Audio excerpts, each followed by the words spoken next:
Hello everybody, it is I, the Gay Republican, and welcome back to my Rumble channel. Now, the rules are, as always, number one, if you hear rummaging in the background, that's my cat, there's nothing I can do. And number two, if you're not yet following, please give me a follow. Now, today we are talking about indecisiveness. I am inherently, without putting effort into it, like one of the most indecisive people I've ever met. I spent 6 years debating whether I wanted to move to Florida or stay in Ohio. 6 years. I could have tried both in that amount of time, but I just couldn't get myself to make the decision.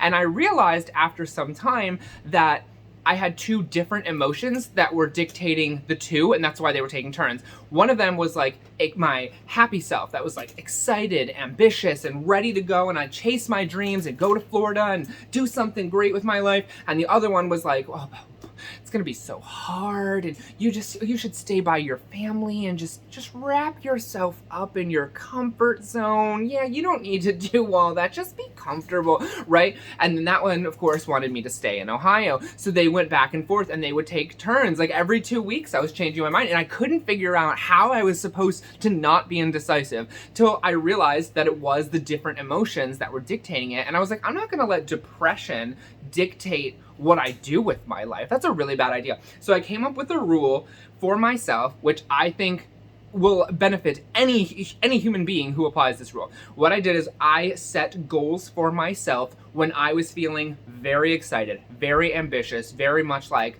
I'm on the edge, like I'm ready to go, right?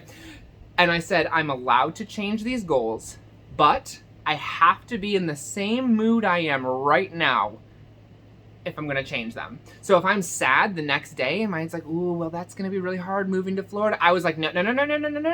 We're not talking about this right now, self. I'm thinking about something entirely different because I'm not in the right mindset to have this discussion with you. And I only would allow myself to reassess my goals when I was flying high, at my best, at my most ambitious. And you know what? My goals stayed consistent. So if you're struggling and you're like, man, I don't really know, I keep jumping back and forth with something, when you're in a good mood, when you're feeling ambitious, when you're feeling like chasing your dreams or whatever, set your goal. And then you can only change that goal when you're in that same mood.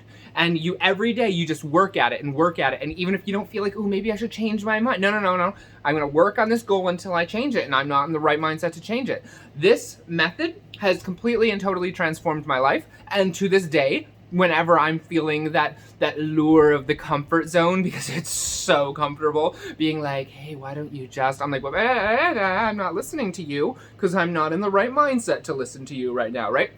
When you're in that good headspace, you can look at everything objectively and still usually 9 out of 10 times be like, no, I think I'm gonna keep chasing my goals. So that's really what has helped me. Only change your goals when you're feeling at your height, and that has helped me a lot, and I think it'll help you guys a lot too. Hope this video was helpful to someone out there. I love you guys. Don't forget to smash the like and or rumble button and give me a follow. I love you guys and have a fantastic day.